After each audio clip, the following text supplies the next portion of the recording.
You're listening to The Bird Bath, presented by The Fountain Report. I'm your host, Ryan Leach.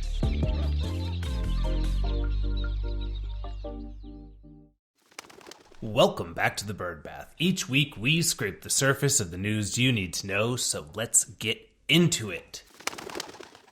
If you've been with us since the beginning, you already knew this story was coming down the line.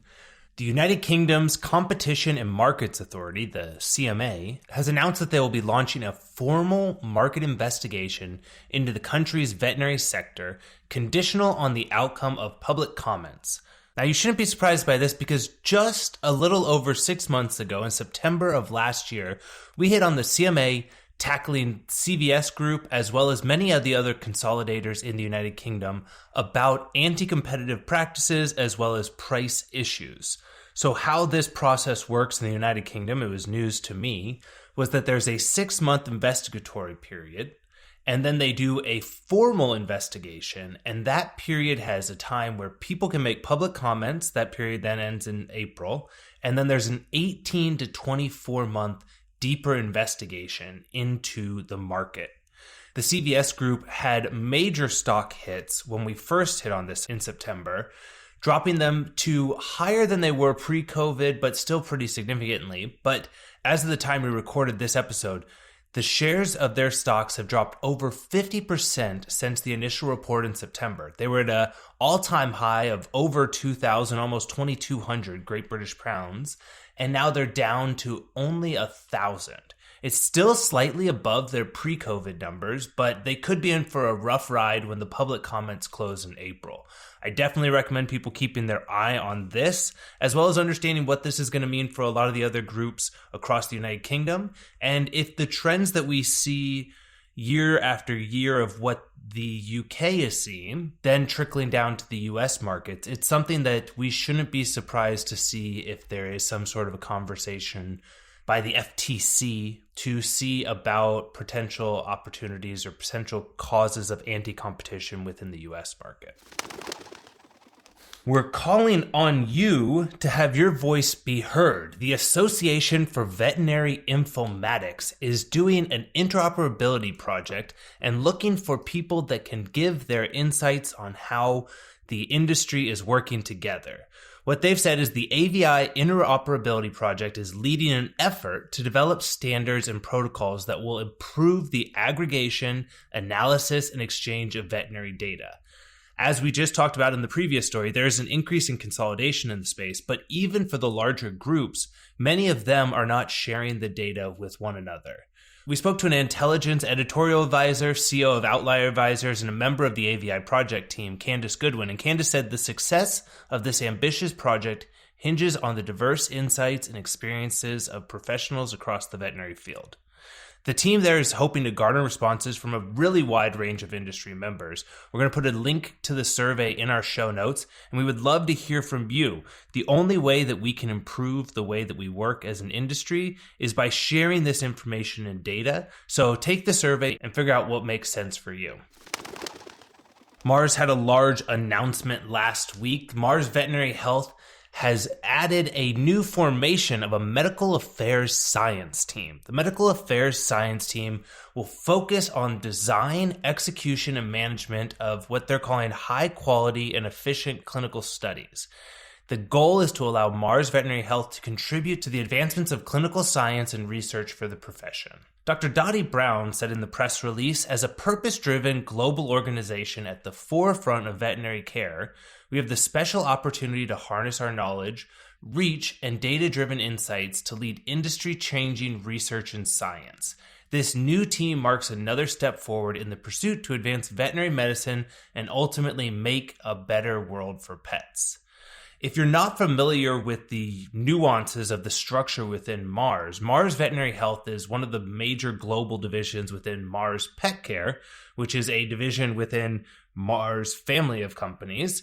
And the whole goal of how they see the business is to advance the veterinary profession for the health and well-being of the pets, people, and planet. They have over 3,000 clinics underneath their purview and 70,000 associates. So it's a very large team, and I think the whole thing we're doing this week is linking it to the previous stories. They have a massive, massive amount of data and access to information, and the ability to utilize this medical affairs science team would allow them to be able to do faster clinical studies and roll out higher care and level of information. That the goal as an external industry person here would hope that they can trickle that down for us to be able to increase the quality of life for patients and pets and animals across the globe. So I hope to see that this is something spectacular. I really would like to see where this can go. And I think perhaps increasing their interoperability, whether it's through a service like ABC Intelligence and how they're utilizing their research genius to be able to allow different communications to talk. But any way that we can take this data from within the Mars ecosystem and open it up to allow people from across the industry to be able to participate, I think would be a very welcome addition to our space. Good news for people in difficult situations. A recent study published in the Journal of American Veterinary Medical Association shows that pet care could help domestic violence survivors seek aid faster. The study reports that a significant percentage of survivors reported the concern for their pet's welfare as the reason why they delayed attempts to escape abuse, keeping both the human and animal survivors in continued dangers. In many reports, children were also witnesses and or survivors, which in turn linked to a higher risk of perpetrating animal cruelty themselves.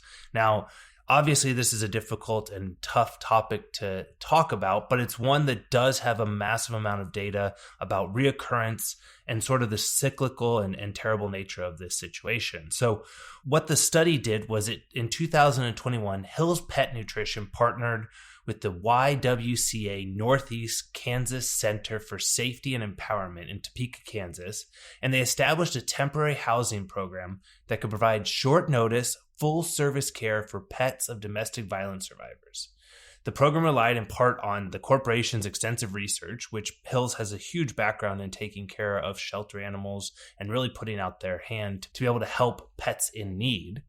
And also they relied on a very large group of volunteers. As part of the study and part of the work, the teams put together procedures for everything from identification, intake, medical and behavioral needs, shelter of pets, as well as a way to be able to track and understand what was going on. There were volunteers working within veterinary clinics, as well as volunteers working within domestic abuse and domestic violence centers. The study's authors really set out to hope that they could find a detailed way to allow people to understand the foster care process for their animals so that they could get into healthier and safer positions. Now, Dr. Pierce of the study said, "We wanted to allow others to create similar programs locally without having to reinvent the wheel for themselves. It would be a great way for any company that views itself as a pillar of their local community to get involved and give back." Now, I love that last sentence. I love whenever people challenge these large companies to be able to participate and step up and help things. A couple of the businesses and players in the space that I know are doing something major.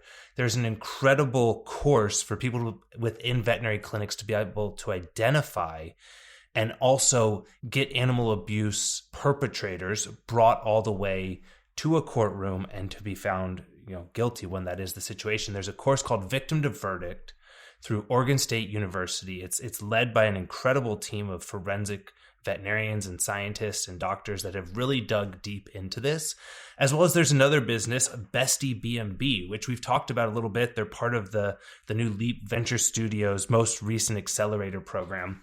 And Bestie B&B actually works to get these animals homes and opportunities to be able to be taken care of and find that temporary housing for them. So a heavy and a difficult topic, but one that's extremely important and really neat to be able to see that Hills, as well as the YWCA in Northeast Kansas, stepped up. Always appreciate when people step out of their comfort zone to discuss these things and bring them up. So thank you to everyone working hard on this. I'm going to make sure that we link the report so that people can actually see some of these actionable steps. So like Dr. Pierce said, you don't have to reinvent the wheel for yourself.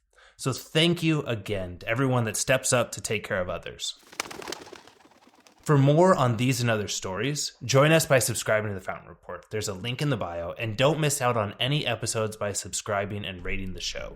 For the Bird Bath, I'm Ryan Leach. See you next week.